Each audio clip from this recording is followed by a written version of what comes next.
Fredrin! Oh. This was foreshadowed, or at least featured on MPL Philippines social media. Okay. They asked you, hey, what emblem set does a Fredrin need in mid so that he can perform? And this is exactly what it is. This was a little better, all right? This was a little better than what was seen at ISF. I like it. Just the same, still AP Bren. But one thing that I do like is the fact that AP Bren are showing us something new. They're showing us something new so that this puts Onic on a weird footing. But wait, there's a reason why Clint's not part of the metagame. Yeah, that was the big question, right? I mean, there was a big question mark in the mid lane duo. How is it going to be played? Ogwen now, we have seen it. He has a roam boot, so he is going to be roaming. But yeah, I mean, Keyboy stepping in as well in this gold lane. So Marco's going to lose a whole lot, and CW wants to completely just punish him down.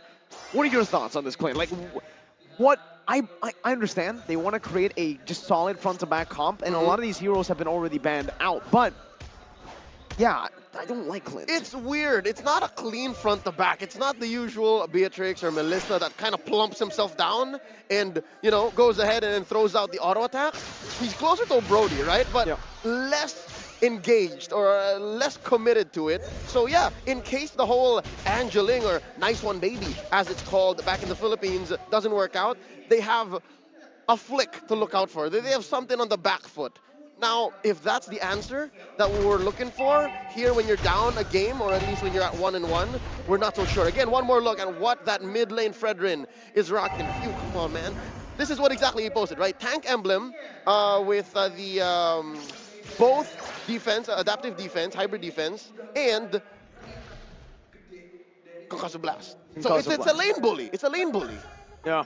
I think we're seeing that already early on from Few. He is a very sustainable hero as well on this Fredrin, so he is going to be able to force a lot of these skirmishes in towards the Turtle side as well. Turtle started by Flapteasy, holding on to it, but Boots and Keyboy will shoo him away from this hold. Yep, it's two big boys. Keyboy on the Arlet and that Masha pushing away Flapteasy, but it's Few who starts the pull. And again, this is usual, right? It's just not usual that it's the mid laner, the Fredrin here, finds the priority. Let's see here, already a few resources used up. Keyboy with Final Slash onto Few, trying to dish out some more damage. Boots, look at this arm. Few forced to back away. Sans with a splash, and Onic with the turtle pressure. They've won this battle for now. But Bren, AP Bren are not letting go. They want to shoo Onic away, and they have been quite successful. Ling invading and punishing these movements from Onic. Now it's CW's turn to feel the wrath of early game pressure. Kyrie to the rescue, as well as Sans. Deadlock on EXP, and of course, you can say the same for net gold worth for both sides. Again, almost negligible between AP Bren and Onic right now, and both teams just decide to let go of Turtle. This is the slowest we've ever gone in the early game, all series long. 3 minutes in, Turtle's already spawned, no kills yet. Yeah, both teams are very, very passive, don't want to commit onto this Turtle. They would much rather just prolong the laning phase, I guess. They want to give CW and for AP Bren, in their case Super Marco, time to farm up to get to those item power spikes.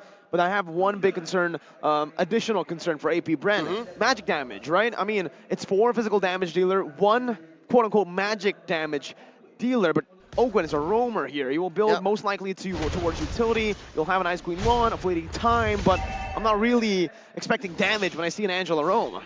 So they're going to rely on shock and awe. They're going to flip the switch, step on the clutch when Onyx not expecting it, and they're going to hope that the item game isn't on as well. It's not all there. Now Sans and Boots going to be able to see. The Khaleesi will clearly get the turtle here. And yeah, that's a delayed turtle take. There could have been 2 turtles by this time. We might only see 2 turtles in the entirety of the game. Boots now caught in the penalty zone. Flapteasy with a good chunk, but as we all know, Masha can take a beating. Goes back, Final Slash, brings Few back onto Sans. Shadow Stampede now going to be used up, pulling him back with a hard card. Comes in clutch. Khaleesi with a re-engage onto the back with a cold alter coming down. The silence takes them out of the Appraiser's Wrath. Now, 3-man taunt from Few, locking him down under the turret. Kyle gets clapped by Thunder. CW with his Amon Force taking a kill back in. Final Slash, bring it Ogwen, and CW with 1 more hit. And Onic somehow they come out on top. 3 for 1. Kyrie for Few, Ogwen, and Kyle. But all this time, AP Bren had the follow through. They understood that, yeah, we lost that trade in mid, Marco, just hold your ground, push that tier 1 down bottom, and in the end, it's not as evident just yet, but Onic will come out on top here. They're going to find a way to clap back, and here's that amazing moment. The 3-man taunt, it's just a backup from Onic, came in so much faster. That rotation, man, from the Harith. This is something that the Clint cannot do, and you're seeing it abused. This is the meta that we've seen in Season 7, MPL ID, MPL PH flap. Flicker. No flickers, penalty zone used up. CW now with Zaman forces. Keyboy rotates over as well, but now Kyle has come over. CW can't escape from this one. That's the Tempest of Blades and the Defiant Blades by Kyle taking 2 kills away. All right, AP Bren here, more than made up for that blunder in mid, more than made up for the 3-for-1 trade. And now, a quarter of a minute until this turtle comes up. Can I just say I missed this tempo of fights? Yeah. This is all the way a throwback to 2021, right? Season 7, Season 8, wherein the Angela and the Ling were in demand. Fights don't happen very long, but they do happen often and everywhere across the map. I'm looking to see how Onic will respond, since they really haven't gone to the modus of sending Boots to do the annoying thing. Here's a clear take, and a 3-man, 4-man taunt by Few. Beautiful secure Few now jumping in. Boots soaking in the damage right now. Super Marco's able to create this line with the help of the team. Keyboy running away right now, but he goes back in with a vengeance. Now Kyrie on the back. Not enough to take anyone down. Call Alter saving his life, but CW in the back will get chunked very low. Gets into the Call Alter in time. Now Boots in the midst of it all. Gonna be melted down, and Kyle Teasy with a double kill. They've outplayed Onic in this skirmish. Shock and awe. Again, they forced Sans to click the called altar. He did get it in, and he was playing with the walls, with the spacing, so that he can provide extra HP to his fallen comrades. But just the same, AP Bren, they have the amount of CC that they need. The taunt, and of course, the heart on a string. I've never seen an Angela do so well, and now another fight breaks out. 2-man final slash. Baptiste now caught in a 1v4. Kyrie taking low penalty zone! Boom! Locks them down in the abrasions. Rad Kaltizi in the back as Keyboy gets taken out in the front. Sans caught in the knockup. And down goes Sans. 4-for-1. 9-4, just under 8 minutes. And look at the conversion. Through the roof. AP Bren now up by 4,000 gold. Mirko, that was the slowest early game, but just the same, the fastest clutch from early to mid we've seen all series long. And you thought we couldn't get any better. No. The reality of things, sometimes it's stranger than fiction, but for AP Bren, it is absolutely wonderful. Let's take a look at the items here. I want to take a look at just the Clint. Yeah, it's just a normal build. There's nothing too special about it. It's just what you build on Clint. BOD into the endless battle. And again, the Clint's been doing work, Leo. The pick that we have been criticizing, that we have been questioning here, like we mentioned earlier, it's back to that old meta where the gold lane is just a side hustle. It's not a full-time job anymore. They don't lane, they just rotate. They clear rotate. It's an XP lane, but different. It's a different take on the 131, right? Because 2021 was the year of the 131. Yep. Here, it's not as clear a 131 because that mid lane, we haven't seen this in a while. It's a mid lane bully. It's, I guess, reminiscent of the mid lane Lapu-Lapu. Right? But this time around, it's the Fredrin. He wasn't around at the time. Nope. But here, AP Bren are making it work. Now they're invading the purple. Not much that Onic can do. AP Bren just doing exactly what they want, however they want to do it.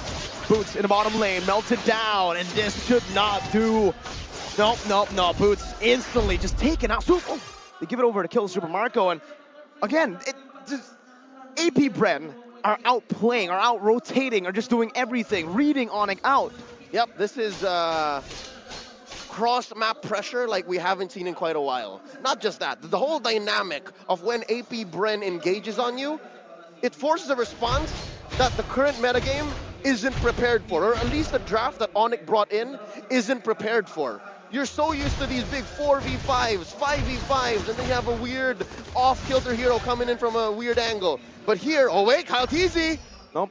All right, see? So you want to be honest, you want to be fair about your engages, but AP Bren doesn't allow for that. Not at all. Look at the turret, base turret chunked that low, and Bren, they're just styling on Onic right now, utilizing every single bit of that gold lead, of that map pressure that they have, the advantages that they have to completely punish Onic. Time of the Blades. Not used up just yet. Penalty zone though. Connects onto the back. The call ultra saves TW for a bit of spot. TZ gets caught in the turret aggro. Meanwhile on the back, Boots unable to melt anyone down. But Super Marco, the complete opposite. TW knocked up. Final slash. And they're still going. Hard guard on. Down goes Sans. Keyboy as well. Wipeout. It's a wipeout. 10 minutes in. The only reason Sans is up is because of his passive. And with that, AP Bren are gonna knock down this inhibitor up top.